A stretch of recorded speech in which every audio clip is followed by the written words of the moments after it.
Yeah, obviously I usually set up here and recap a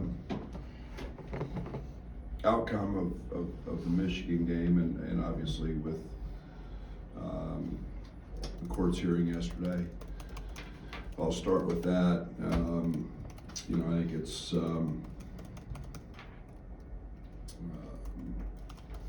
the court's decided that Terrence Shannon gets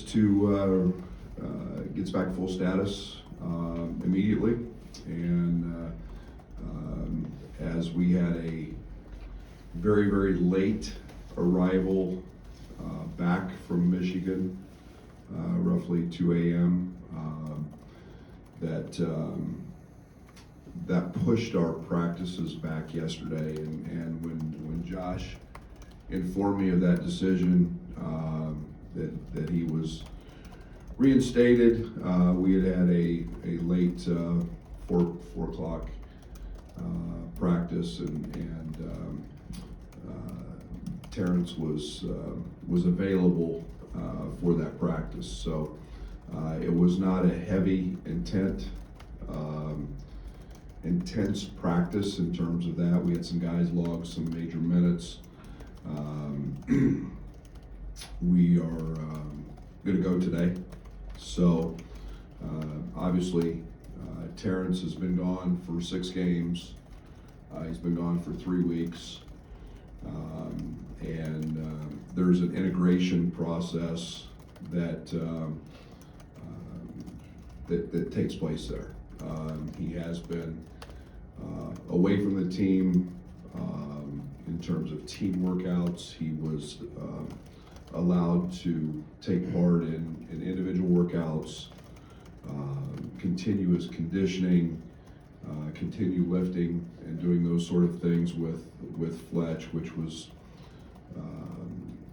will help him. But there's obviously game shape and play. I will not start him tomorrow. This is a phenomenal league. We got a great opponent in Rutgers, and there's an integration process that will take place and be fair to everybody involved in that process. So it's obviously still a very serious situation. I'm not going to talk about the emotion of Terrence or anybody else. I'm going to say that it's basketball 101. It's back to basketball, helping this team continue to move and strive forward, and that's where we're at with that. And tomorrow we've got a great Rutgers team who we've already played, and then we get to see a different team than what we saw the first time. Mag is back. He's one of the outstanding defenders in our league. He is a guy that impacts them. He's averaging 14, 15 a game in league play, shooting it. They have completely changed their lineup in terms of they're very big. With him in the lineup, taking Noah Fernandez out, inserting Williams. We got 52% of our misses back in the first game. They haven't given up 26% since. 25 offensive rebounds against Nebraska the other night. And so, as always, Pike does an unbelievable job. This is one of the top defensive teams in the country. They are every year, and we expect to have to be better this Sunday than we were last Sunday.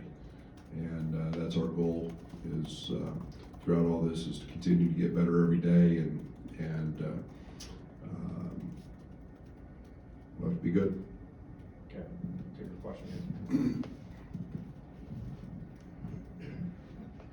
Do you have an idea on how much you might play Terrence, or is that something you figure out during the game? Yeah, it will be feel. We'll get a better idea today in practice of where just he's at. He did a tremendous amount of up and down running yesterday and integrating that, but but we've added some things offensively, getting him up to speed on some of those things.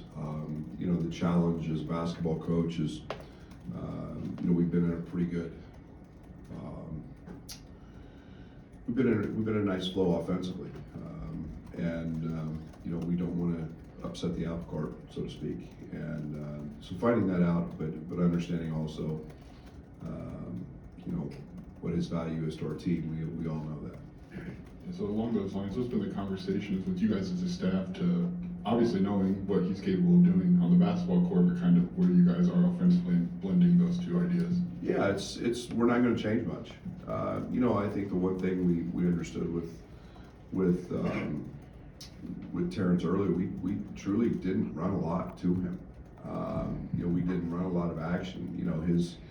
His ability in the open court, his speed, his athleticism was very, very effective there. I've said it many times, he's maybe the elite perimeter defender in college basketball, or one of them. And that's a conditioning piece. So we'll have to play all that. But offensively, we'll continue to do a lot of what we're doing. Just with his speed, it allows us to play at a little different pace. We know that Terrence was able to use the team facilities even while suspended. Do you know how often he was in there working out, or was he able to get a workout plan from you guys, or get rebounders or stuff like that during the suspension? Yeah, he was able to use managers. He was able to use Fletch. Terrence was in here a lot, and we didn't have a set schedule with him. Fletch did, in terms of the weight room, which he was allowed to do, but there were no team activities with our group, whether it be film, whether it be anything else. So, but I would say every day was multiple workouts, and we all know that he likes the early morning workouts, but he was present in the building every day. What did you notice from the team yesterday when Terrence goes back on the practice court? Obviously, I'm sure the possibility of whether or not he'll be back this year is weighing on the minds of the players. What did you notice of those guys? Yeah, I think, Derek, we've handled it every day. Since this came about, he's their teammate. Obviously, they know his value. I think it would be that way with anybody. This is a really connected team. This is a really close team. I think it's not just specific to him in this situation. I think with anybody who's, but he's they know he's a valuable piece of this team, and I think they were excited for their teammate. I mean, you've had other guys, Coleman, Marcus, really step into much larger roles over the course of the last 3 weeks. Like, what does that kind of tell you? I guess maybe the potential of your team change, having seen those guys elevate, and now you add someone who's on an All-American path. We were starting to see that. FAU game goes back to I thought at Tennessee. We were really starting to for lack of a better term, blossom in terms of where this team was going offensively. I think that we've continued to accelerate that. I think that being a top 10 team offensively, and eliminating some of the turnovers and continue to do that. But we were doing that at the really the start of our change. Was still had him with us at that time, and now that's my job, is to keep integrating that, and he's been gone 3 weeks and 6 games, and we're 4-2, and the connectivity of this team's never been better, and we'll just continue to grow that.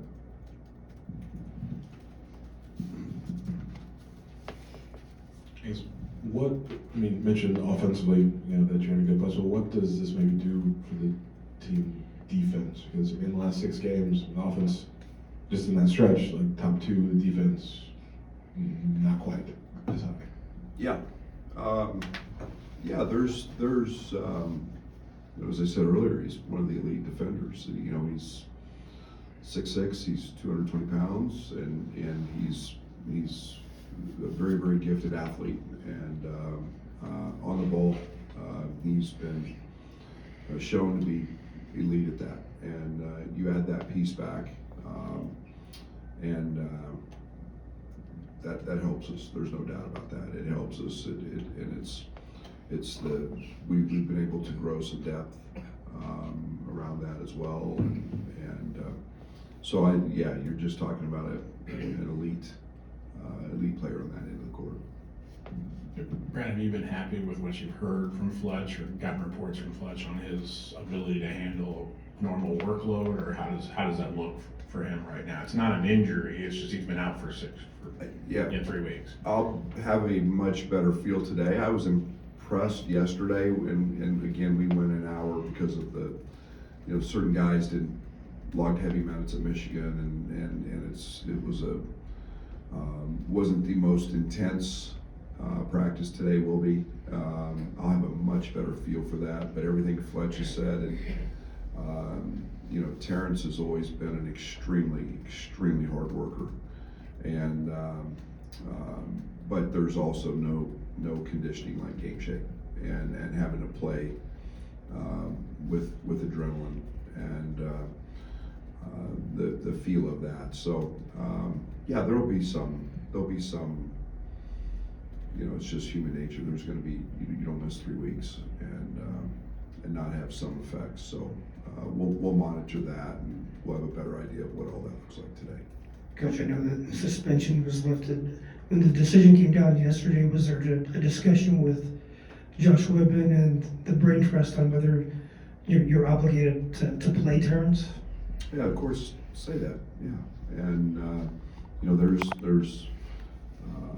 when Josh informed me what the court's decision was, and obviously that reinstates him to our program, and as a basketball coach, he's a really good player. He's been a part of our team, and we're going to reinstate him. And there's pretty simple. Brad, you don't go on the road until Wednesday, but as his coach, has there been conversations about how do we protect him when he goes on the road, on and off the court? Not yet, but there will be. This is a pretty rapid. Yesterday at 4 o'clock, and Rutgers, and Rutgers some more, and reinstating him. But we'll have those in due time. Coach, what are some of the challenges and uniqueness when you start going back through the conference schedule, a second time? We played them early. I think they were finding themselves, and I think they found themselves. And again, they had their best player, in my opinion, or one of their best players. He was an all-league defender last year that had an ACL, and he came back. And he's playing at a really high level. So, Pike's teams are always tough, they're physical, but they have made changes. And they've made changes in their lineup, they've made changes in their personnel. They're physically very, very big. Moving Williams in the lineup at 6'4", and Mag in the lineup. They moved Woolfolk out, and in essence, they're playing 4 guards. But they're long, they're athletic. Their style hasn't changed as much, but just their personnel, and they've grown together. They're playing well together. Brad, is there some sense of relief that you at least just got an answer yesterday, and it's not just something that's going to cloud over the team, whether he's going to be back or not in Terrence? Well, let's understand it's still a really serious situation for Terrence, and I day to day, I worry about the guys that I have to coach. I'm the basketball coach here, and yesterday Terrence joined our team again, and I've literally just tried to figure out how to keep moving the needle forward. Like I said, I love this team, I love this group, and the court's decided that for us, and it's still a very serious situation to be dealt with, and we're sensitive to all of that. But I know this becomes like a copycat league on the floor, but if there's a point in which somebody doesn't put a big on Ty Rogers, are you prepared offensively for that, or do you have to go back to figuring out how to handle that? Maybe, I don't know.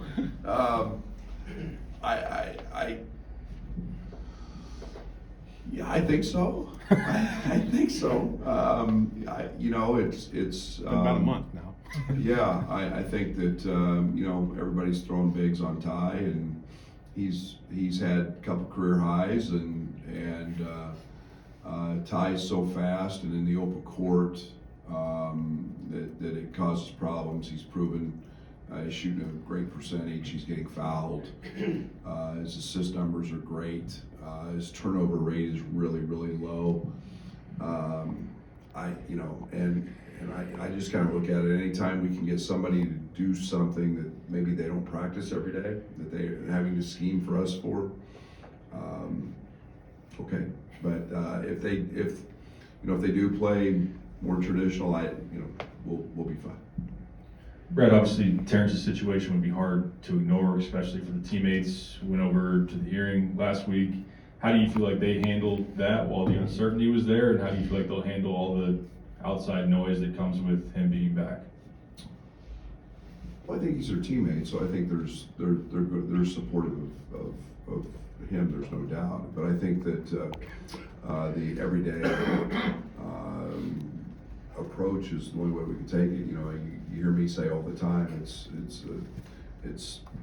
keep it simple, keep it day to day, keep it, and we'll handle situations. This group has been extremely focused on the job at hand, and whether it was with Terrence gone in those 6 games, whether it's been without Amani, whether it was without Coleman early, this team has handled situations minus a teammate and kept it very, very, very,